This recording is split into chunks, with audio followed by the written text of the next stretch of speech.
I lost everything, my gym, my community, my savings and my health, all at the same time. I ended up scrubbing decks on a super yacht in the Mediterranean. And that is where everything changed.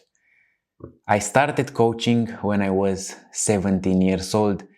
My first client was a family friend and he was paying me 60 euros a month for 12 sessions. It took me 1 full year to get a second client. This is how it started and it never stopped. I fell in love with CrossFit at 17 and it became my whole life. The variety, the challenge, the competition. You could always learn something new and never get bored. I loved how a CrossFit athlete looked and performed compared to any other athlete I knew from my childhood sports.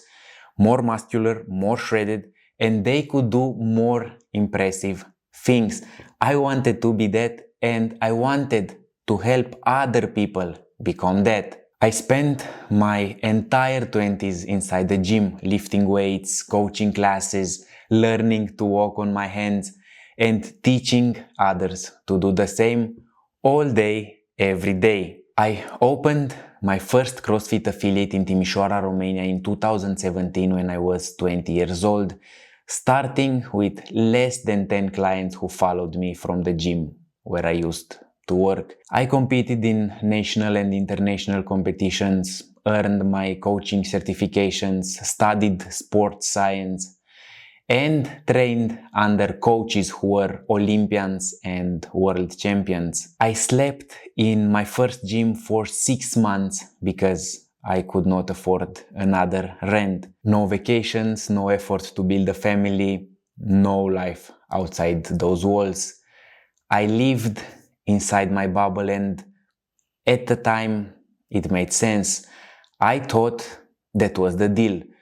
You want to build something, you give up everything else. During the first year, a storm during the Romanian Throwdown 2017 destroyed the entire roof of the gym. The rain came in and it ruined the walls, the floor, the furniture, everything we had just built. The owners refused to pay, so I moved to a new location in Timișoara. It turned out to be the best decision I could have made. That is when my business took off. Even if I was in the best shape of my life, I stopped competing, focused on building the community, and in the last 6 months at that location, we had 60 to 80 monthly paying members. When the pandemic hit, I moved the gym again, this time to my childhood village into a space my father owned. I sold everything I had of value to be able to open that location, borrowed money, and renovated the building myself. What I planned for 2 months took 6. What I budgeted once cost me 5 times more. But in less than 6 months after opening, I had 40 clients in a village of 3,000 people in a country where less than 5% of the population does any recreational sport at all, and almost none in the rural areas. I even started manufacturing squat racks and pull-up bars by my hand in a workshop behind the gym because there was a lot of demand for equipment during the pandemic. Then everything fell apart at the same time. Things at home got difficult. I decided to leave a friend in charge who had the best intentions but who was not a coach, and over the next months the members left. I closed the gym and sold the equipment. Around the same time, I went through a medical procedure I had been postponing since I was 15. The surgery went well, but I made the mistake of trying to drive home alone the next day. After 2 hours, I was in extreme pain, swelling, dizziness, barely seeing the road in front of me. I started getting my mind ready for the worst. I made it to Brasov, the nearest city, and stopped for the night. The days that followed were the worst of my life. Healing at home, I realized I had just lost everything at once. The gym was gone, the community was gone, my savings were gone. My health was affected, and my identity was shattered. I had no direction, no vision, and no idea who I was without CrossFit. That period was so emotionally intense that it triggered almost 2 months of physical pain that I still cannot fully explain. But it also became the turning point, because once you reach the bottom and you survive it, the fear disappears. Not slowly, all at once. And when the fear is gone, you are free to start again. 2 months later, I left Romania for the first time to work abroad. I tried the UK, working at a CrossFit gym near Manchester. Poor leadership, paperwork problems because of Brexit, and weather I could not stand. I stayed a couple of months and went back. Then I left for Spain, thinking I could coach in a CrossFit box there. But the language barrier was too big, and that door closed too. I was walking around the port in Mallorca almost every day, trying to clear my mind, when I started researching what it takes to work on a private super yacht. It took me 2 or 3 months to land my first job. I took boat courses, worked at a hotel to support myself, and kept searching. My first contract was only 1 month because it was already the end of the Mediterranean season, but that 1 month changed everything. Coming from Romania, where everyone in CrossFit knew my name, where I had trained hundreds of people, built 3 gym locations, and won competitions, I was now polishing stainless steel, degreasing the engine room, painting sunbeds, repairing water toys, washing windows, and scrubbing the deck for hours every day. It was a humbling experience, but it was probably what I needed the most. I had a lot of time in solitude on the boat. Wax on, wax off, like Karate Kid. Most of the time I was looking back at my life, at the mistakes and at the things I did well, always thinking about what comes next. At that time I was lost, dust in the wind, a 26-year-old man who lost what he loved the most. But something was shifting inside me. I was training every morning at 6 before the work started at 8. Body weight and minimal equipment one day, running in the port the next, sometimes swimming when we were anchored. Limited time, limited equipment, limited energy. And for the first time in my life, the training was simple by necessity, not by choice. And I noticed something I did not expect. My mind was clearer than it had been in years. My creativity came back. I could think again. The morning training became my anchor, the one thing that gave me purpose and a brighter perspective for the future. One morning I was sitting on the bow of the yacht with the owner, and we watched someone arrive on a helicopter to the yacht anchored near us. He told me he does not understand why a man would risk his life traveling like that after selling his business for 30 billion. That moment hit me hard, not because of the number, but because of the distance between the kind of problems these people were thinking about and the kind of problems people back in my village were talking about. I saw a world I did not know existed, and I started asking myself, what would it take to reach more people than I ever could from a gym in Romania?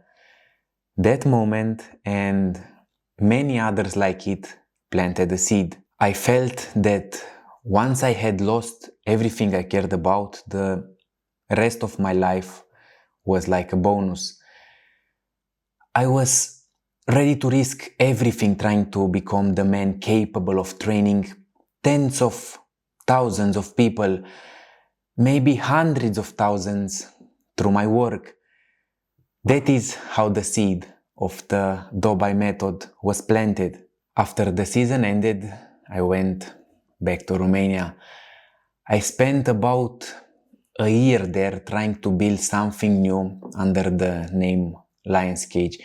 I rebranded the old CrossFit Lions Cage into a fitness and clothing brand with hoodies, caps, backpacks, and everything else I thought would work.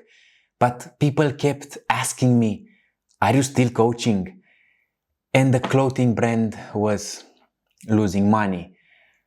I also started writing training programs under that name, and that part felt right, but I realized that if I wanted to build something bigger than a local business, I needed to improve my English, think bigger, and give myself the time and the space to figure it out. I learned the hard way that you should do what you were born to do first, not what looks cool. I was born to coach, not to design backpacks. That is when I decided to live again. I went to Switzerland, not for a vacation, but for a war.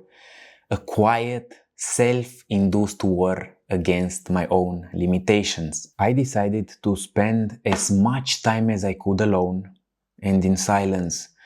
I found a coaching position at a gym near Zurich to improve my English and by myself time to build. When I was not coaching or lifting weights, I was running, walking, driving, reading, writing, or thinking. I started going to church again, something I had neglected since I was 14 and left my hometown. Almost every Sunday I was driving to Liebfrauenkirche in Zurich. It was the only hour of the week when I felt at peace. I had no family with me, no deep friendships yet. The only place I found peace was in the church. By the end of that year, I had lost all my humanly fears. I was left with only one fear: to lose the grace of God. One night in Switzerland, feeling stressed, I went out for an easy run to clear my mind. After a few kilometers, I felt good, but still stressed, so I kept going.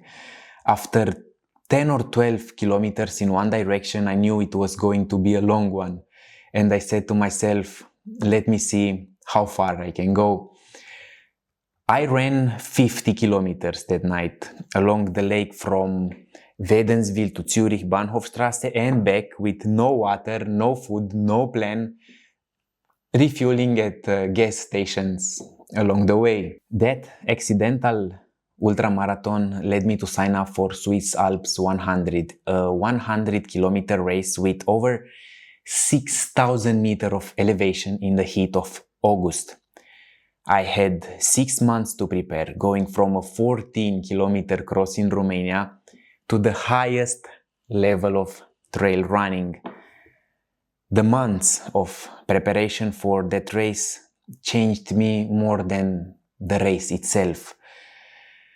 I was running most mornings, fasted, often tired, often stressed, sometimes on very little sleep, no earphones, just me and the road and whatever was on my mind. And I started to notice that the days I ran were completely different from the days I did not. My mind was calmer, my ideas were sharper, and the stress from the day before had less power over me. The slow pace was not a limitation, it was the whole point. When you run slow enough to allow thinking, the running becomes something else entirely. It becomes the best hour of your day. Not because of a supplement or a protocol, but because I was moving slowly outdoors by myself. That is when I understood what the Dobai method was really about. It was never just about the exercises in the gym. It was about the life around the training.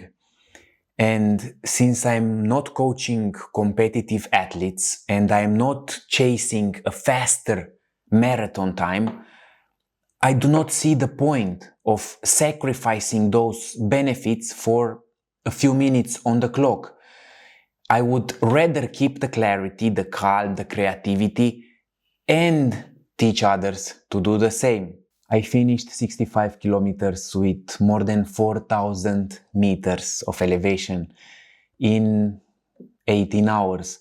I did not complete a full race, but it was one of the biggest victories of my life. In 6 months, I learned more about myself, about God, about this sport, and about friends and family than I had learned in years while staying at home. And the whole time I was writing hundreds of hours of researching, planning, experimenting, testing programs on myself and on my clients again and again, removing everything that did not earn its place. I imagined myself as a sculptor, sometimes the marble and the sculptor at the same time, because I was testing every protocol on my own body before giving it to anyone else. The hard part was not to add things, but to remove as much as possible and leave only what works. The seed that was planted on the yacht became the Dobai method. I felt that in order to change my life, I had to minimize the time I spend in the gym, but I did not want to lose everything I had gained in 12 years of training, so I decided to focus only on the exercises with the maximum return on investment of time and energy.